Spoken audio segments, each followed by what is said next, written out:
Welcome to this week's edition of Market Rumblings here on the fourth period. That's Dennis in LA. I'm Dave here in Toronto. And DB, let's dive into your backyard. Talk about the Los Angeles Kings. By all accounts, Rob Lake is sticking around as GM for the foreseeable future. How does that affect the rest of the team's formation going forward? What's going on with LA? Well, Dave, it looks like, yes, Rob is going to continue. My partner on the Kings, the podcast, John Hoven, said there's a multi-year deal to be negotiated or finalized. I think they just go along the path. I think it's as simple as that. And for the people that want to criticize the organization for continuing with Rob, I think the simple math here in Los Angeles. The ownership trusts Luc Robitaille. Luc trusts Rob. They're going to continue. And the team has turned the corner. If you watch the last three games, the way this team plays, they have been a dominant puck possession team. Are they a perfect team? No. Do they have holes? They do. And the other thing, after they play tomorrow night at home against Pittsburgh, Dave, they'll play 23 home games, only 14 road games. That's not insignificant. So I think they go along the path. Do they need a top-pair defenseman who could score? They do. And what happens with Quinton Byfield? How soon does he come back to the team and start playing for the Kings? But I think when you look at this team, they're on pace for an over 20-point improvement. That's not insignificant as well, and part of the reason why the management team and certainly Todd McClellan will continue in Los Angeles. And the management team expanded with the addition of Marc Bergevin. And you can criticize Bergevin all you want for the last, whatever's happening here in the last few weeks with the Montreal Canadiens or months. But all of his track record suggests that he has done a very good job in making trades. And I'm sure that's going to play a factor here for the Kings as they look to add to the trade deadline or prior to the trade deadline. So we'll certainly keep tabs on Los Angeles, DB. But one player they could probably utilize, just like a lot of other teams, and a team that certainly has interest in this player, and that is Jakob Chychrun. What are you hearing around Chychrun and the Kings? Oh, they're definitely interested. They have to be interested. You're talking about a 23-year-old defenseman, 3 years left on his deal after this one at $4.6 million cap hit. Dave, this is not a Jack Eichel situation where he's making $10 million. This is a younger player who's a top-pair defenseman who scored 19 goals last year in a 56-game season. My concern is, if the Kings don't get him, that's fine. But here's the thing.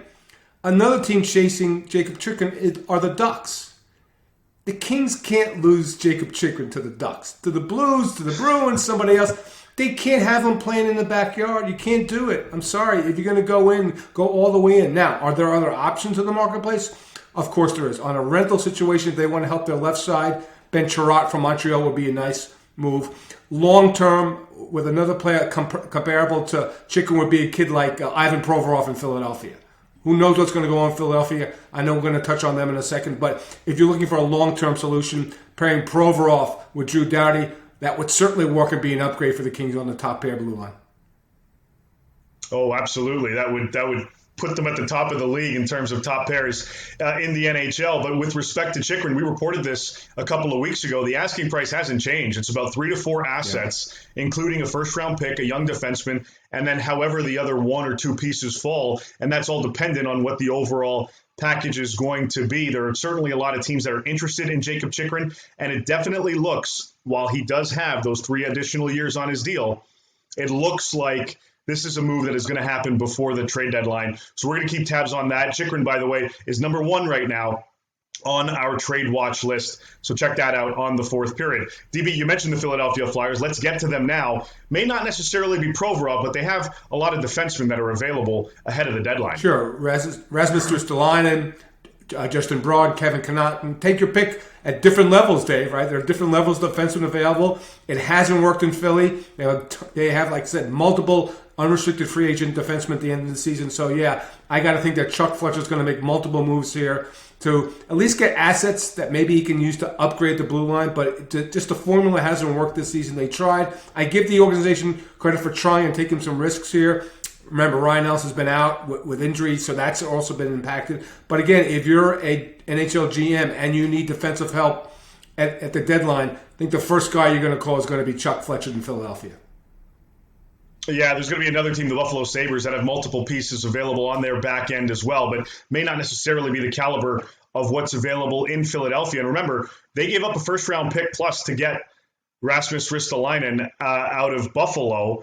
They're going to want to recoup something once they do decide formally that they're going to start selling off some pieces ahead of that deadline. The other guy they got to figure out is Claude Giroux, and I mentioned this on NHL Network last week, that they're going to have a conversation in the coming weeks with Giroux and his camp as to how the future looks with him or without him. So something else to keep tabs on.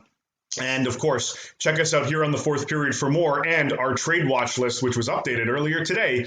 So go check it out, now up to 25 names. That's Dennis. I'm Dave. This has been another edition of Market Rumblings.